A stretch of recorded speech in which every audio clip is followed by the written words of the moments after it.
Versus elephant. अभी देखो कुत्ते को हाथी क्या करता है। ये देखो पकड़ के भाग।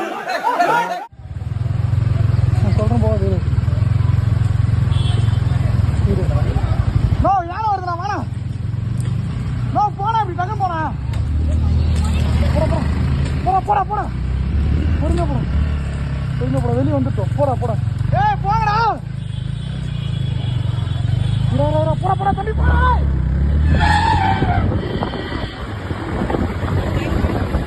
நீ முடுக்கு